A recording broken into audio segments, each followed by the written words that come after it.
اللہ تعالیٰ اس رات کی رحمتیں برکتیں ہمیں نصیب فرمائے۔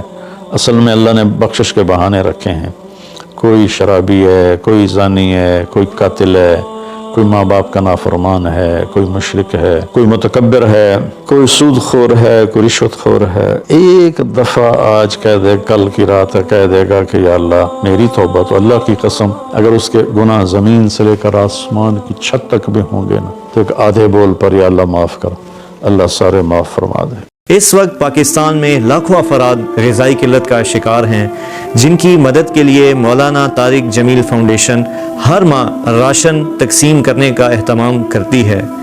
تو آپ سے گزارش ہے کہ آپ اس ماہ رمضان میں اپنی زکوٰۃ، خیرات اور صدقات MTJ فاؤنڈیشن کو دیں اور لاکھوں لوگوں کی بھوک کو مٹانے کا ذریعہ بنیں۔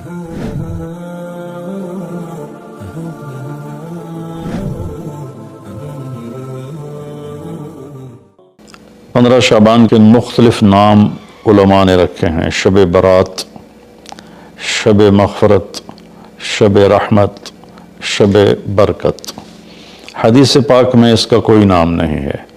حدیث پاک میں ہے لیلۃ نصف من شعبان، 15 شعبان کی رات کو حضرت عائشہ فرماتی ہیں میں اٹھی تو آپ بستر پر نہیں تھے، تو میں ڈھونڈنے نکلی تو آپ جنت البقیع میں پہنچے ہوئے تھے، تو آپ نے دیکھ کر کہا عائشہ میں تو بقیع والوں کے لیے آیا تھا دعا کرنے۔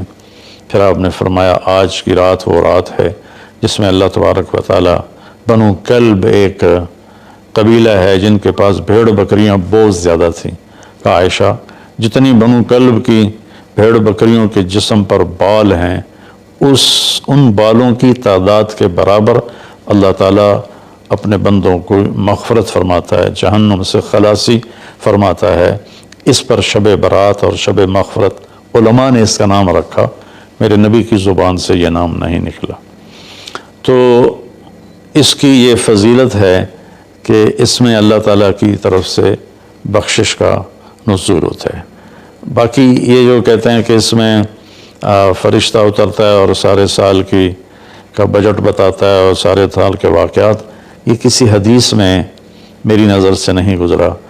سورہ دخان میں فیہا یفرق کل امر حکیم کا جو آیت آتی ہے تو اس سے پہلے کی آیت شب برات کی نفی کرتی ہے، انا انزلناہ فی لیلۃ مبارکۃ، کہ ہم نے اس سے مبارک رات میں اتارا قرآن پاک۔ تو قرآن پاک تو لیلۃ القدر میں اترا ہے، تو اگر کوئی کسی قسم کے اعلانات ہوتے ہیں تو وہ پھر شب قدر میں ہوتے ہیں، اس رات میں نہیں ہوتے۔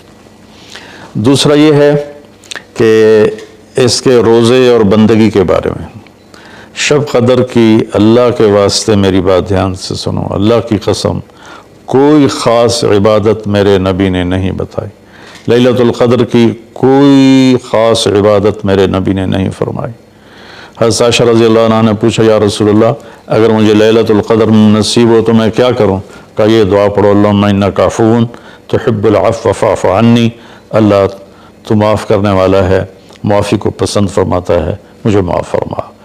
تو میرے نبی کی عبادت وہی 11 رکعت تہجد کے نوافل تھے، چاہے وہ شب قدر تھی، چاہے وہ شب برات تھی، چاہے وہ شب جمعہ تھی۔ تو اب اس کے نام پر لوگوں نے کیا کیا خرافہ، چونکہ ہم قرآن اور حدیث سے نہیں جڑے، کتابیں لکھی ہوئی ہیں، کس نے لکھی، اس کی سند کیا ہے، اس کی تمیز ہی کوئی نہیں ہے، تو وہ پھر بہت ہی زیادہ 4 رکعت پڑھو، پہلی رکعت میں یہ پڑھو، دوسری میں یہ پڑھو، تیسری میں یہ، چوتھی میں یہ سب بدعات ہیں، ان کا کوئی تعلق نہیں میرے نبی کے کسی بھی فرمان سے۔ میرے نبی نے صرف عبادت کا فرمایا ہے، عبادت تو شب قدر میں بھی کوئی خاص عمل نہیں۔ اور دوسری بات یہ کہ اگر آپ نے عبادت کرنی ہے تو مسجد نہیں گھر، مسجد نہیں گھر، مسجد نہیں گھر۔ میرے نبی نفلی بندگی گھر میں ادا فرماتے تھے۔ اب شب برات میں صلاۃ تسبیح کی جماعت ہو رہی ہوتی ہے، یہ کتنی بڑی نادانی کی بات ہے۔ نفلوں کی تو جماعت ہی نہیں ہوتی، تو یہ صلاۃ تسبیح کی جماعت کروا رہے ہوتے ہیں۔ تو میرے بھائی بہنوں، اس رات میں کوئی بندگی عبادت مخصوص نہیں. ہاں آپ تہجد کے نوافل پڑھیں، ساری رات پڑھیں، آپ قرآن کی تلاوت کریں، ساری رات کریں، آپ اللہ کا ذکر فرمائیں، ساری رات فرمائیں، آپ دعا مانگیں چاہے ساری رات مانگیں. یہ مخصوص اعمال یہ ہیں: نماز، تلاوت، ذکر اور دعا، اور آنسوؤں کے ساتھ. اپنی کھیتی کو پانی نہ لگے تو سوکھ جاتی ہے، ایسے ہی دل میں بھی ایک کھیتی آباد ہے ایمان کی، اسے آنسوؤں کے چند قطرے ہی سمندر کی طرح سیراب کر دیتے ہیں. تو آنسوؤں کے ساتھ نہ ہو تو کم از کم رونے والی کیفیت ہو. تو یہ تو اتنا سا شب برات ہے. روزے کے بارے میں جو ابن ماجہ کی روایت ہے، قوموا لیلہا وصوموا شہرہا، یہ روایت بہت شدید ضعیف ہے، اور علامہ البانی رحمۃ اللہ علیہ نے اس کو موضوع قرار دیا ہے. تو اس میں روزہ اس نیت سے رکھنا کہ میرے نبی کی سنت ہے، یہ غلط ہے، اس طرح یہ بدعت بن جائے گا. کوئی ویسے نفلی روزہ اس رات میں رکھنا چاہتا ہے مستحب سمجھ کے، نفل سمجھ کے، وہ میرے خیال میں اس میں کوئی قباحت نہیں ہے. لیکن سنت سمجھ کے اگر وہ رکھنا چاہتا ہے تو یہ بات صحیح نہیں ہے، چونکہ روزے والی روایت بالکل قابل اعتبار، قابل حجت نہیں ہے. اس میں تمام محدثین کا اتفاق ہے کہ یہ روایت شدید ضعیف ہے، اور شدید ضعیف سے استدلال نہیں ہوتا، اس کو حجت نہیں بنایا جاتا.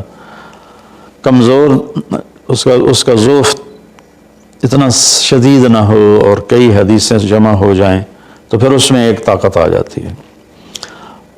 تو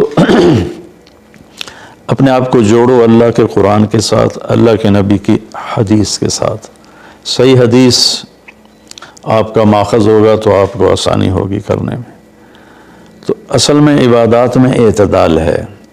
شاید ہی کوئی رات میرے نبی ساری رات جاگے ہوں، شاید، اور شاید ہی کبھی آپ نے مسلسل، اس میں تو میں پورے یقین سے کہہ سکتا ہوں کہ آپ نے زندگی میں ایک دفعہ بھی عشاء کے وضو سے فجر کی نماز نہیں ادا فرمائی. بعد میں ایک رہبانیت کا ٹچ آیا کہ بندگی میں بہت زیادہ زیادتی اور اپنے نفس کشی میں راہبوں جیسی تھوڑی تھوڑی جھلک. نبی کی زندگی پڑھو آپ کو پتہ چلے گا زندگی ہے کیا، قرآن پڑھو آپ کو پتہ چلے گا اللہ چاہتا کیا ہے. اللہ تعالیٰ اس رات کی رحمتیں برکتیں ہمیں نصیب فرمائے. اصل میں اللہ نے بخشش کے بہانے رکھے ہیں. کوئی شرابی ہے، کوئی زانی ہے، کوئی قاتل ہے، کوئی ماں باپ کا نافرمان ہے، کوئی مشرک ہے، کوئی متکبر ہے، کوئی سود خور ہے، کوئی رشوت خور ہے. ایک دفعہ آج کہہ دے، کل کی رات کہہ دے گا کہ یا اللہ میری توبہ. تو اللہ کی قسم اگر اس کے گناہ زمین سے لے کر آسمان کی چھت تک بھی ہوں گے نا تو ایک آدھے بول پر یا اللہ معاف کر، اللہ سارے معاف فرما دے. سبحان اللہ. آگے جملہ بڑا خوبصورت ہے، ولا ابالی، اس میں تکبر ہے، ولا ابالی، ہمیں کسی چیز کی کوئی پرواہ نہیں. تو کسی نافرمان کو حقیر نہ جانو، اور کبھی اپنی نیکی پہ تکبر نہ کرو. اور ایک جرم اور بھی ہے جو میں کہتے 30 سال ہو گئے، فرقہ واریت سے توبہ کرو. اپنے فرقے پہ جمے رہو لیکن دوسروں سے نفرت، سلام بھی نہ کرنا، جنازہ بھی نہ پڑھنا، حرم شریف میں جا کر بھی نمازیں نہ پڑھنا. اللہ کے واسطے آج بہت اویئرنیس ہو چکی ہے، تو مہربانی کرو، امت بنو، محبت کرو، ایک دوسرے سے ملو جلو، ہم امت بن کے چلیں. اختلاف رائے کے فیصلے آخرت میں ہو جائیں گے. قل کل یعمل علی شاکلتہ فربکم اعلم بمن هو اہدی سبیلا. ایسے اس میں جو دیگیں چڑھائی جاتی ہیں، خیرات کی جاتی ہے، یہ بھی بدعت سنت سمجھ کے کوئی کرے گا تو بدعت ہے. ویسے فی سبیل اللہ کوئی دیگ کرنا چاہتا ہے تو ٹھیک ہے. اللہ تعالی ہمیں عمل کی توفیق بخشے. اس وقت پاکستان میں لاکھوں افراد غذائی قلت کا شکار ہیں، جن کی مدد کے لیے مولانا طارق جمیل فاؤنڈیشن ہر ماہ راشن تقسیم کرنے کا اہتمام کرتی ہے. تو آپ سے گزارش ہے کہ آپ اس ماہ رمضان میں اپنی زکوٰۃ، خیرات اور صدقات MTJ فاؤنڈیشن کو دیں اور لاکھوں لوگوں کی بھوک کو مٹانے کا ذریعہ بنے۔